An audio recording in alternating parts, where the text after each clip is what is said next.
عقیدہ اہل سنت والجماعت جتنے ولی غوث قطب ابدال تمام اہل سنت والجماعت میں ہیں۔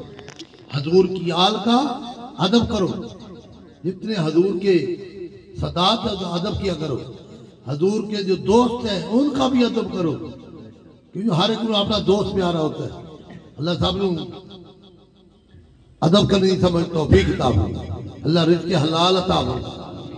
یا اللہ شکر الحمدللہ، اگر ظفر صاحب ادب نہ کرتا ہے چیز نصیب لو، اللہ پاک صاحب نے جے دمرو شاہ صاحب ایک نقطہ سمجھاتے ہیں، اللہ کرے سمجھ آ جائے۔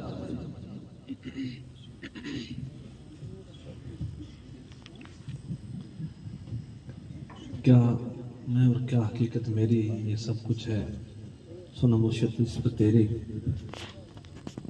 آپ کی نسبتوں کی برکتیں ہیں، ورنہ ہم جیسے کہاں آپ کے سامنے بولنے والے، آپ کے حکم کے مطابق بس ایک بات عرض کرتا ہوں۔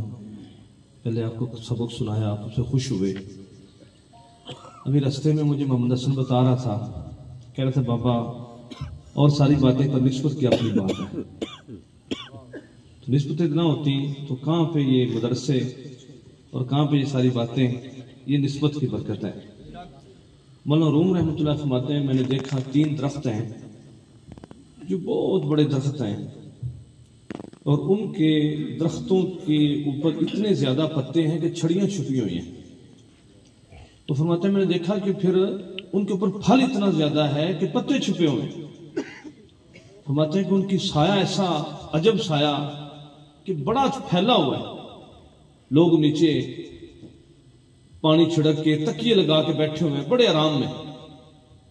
تو میں نے دیکھا کہ بعض بندے جو ہیں وہ دھوپ، تپتی دھوپ میں کوئی اپنے سر پہ تپڑ لیتا ہے، پاؤں ننگا ہوتا ہے، کوئی پاؤں پہ تپڑ لیتا ہے، سر ننگا ہوتا ہے، بڑے پریشان ہیں لوگ۔ تو مولانا صاحب فرماتے ہیں میں کہا کہ یہ درختوں کے نیچے کیوں نہیں جاتے؟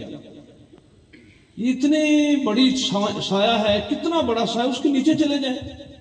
فرماتے جب میں قریب گیا دیکھا وہ درخت نہیں تھے، اللہ کے ولی تھے، اور جو ان کے سائے کے نیچے بیٹھے تھے وہ بڑے آرام سے بیٹھے تھے، اور ان کے جو ہٹ کے لوگ تھے وہ دنیا کی دھوپ میں سڑ رہے تھے، جل رہے تھے۔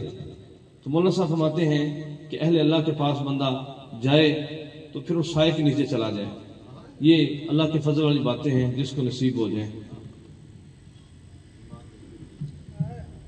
میرے مرشد کریم مجھے فرما رہے ہیں، عجز کو فرما رہے ہیں، حکم فرما رہے ہیں، یہ بھی آپ کو میں سبق سناتا رہتا ہوں، تو آپ اس متعلق فرماتے ہیں ہمارے دادا مرشد سرکار رحمۃ اللہ علیہ، اللہ ان کی قبر پہ کروڑوں رحمت عطا فرمائے، مجھے ان کے صاحبزادہ پوترے بتا رہے تھے، وارث رحمۃ اللہ مجھے فرمایا، ہمیں فرمایا کہ جب میں بیمار ہو جاؤں تو میں چل نہ سکوں تو مجھے گھسیٹ کے مسجد میں لے جانا، گھر میں نماز نہ پڑھانا۔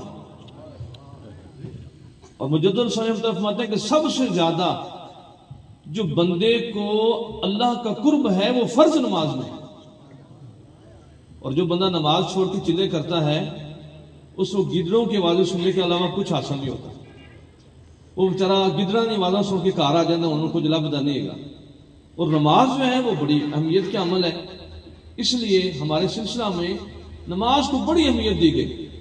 میں یہ بھی آپ کو کئی دفعہ لطیفہ سناتا ہوں، تو بات لمبی ہوگی، میں معافی چاہتا ہوں، بس یہ بات میں چھوڑتا ہوں، جو آپ نے فرمایا میں عرض کرتا ہوں کہ نماز کو جو ہے جیسے لوگ 8 سال مسجد میں رہتے ہیں، وہ کبھی مولوی کو یہ نہیں کہتے ساڑھی نماز سن لا، شوگر ٹیسٹ کرواتے ہیں، بلڈ پریشر ٹیسٹ کرواتے ہیں، نماز ٹیسٹ نہیں کرواتے، قرآن ٹیسٹ نہیں کرواتے۔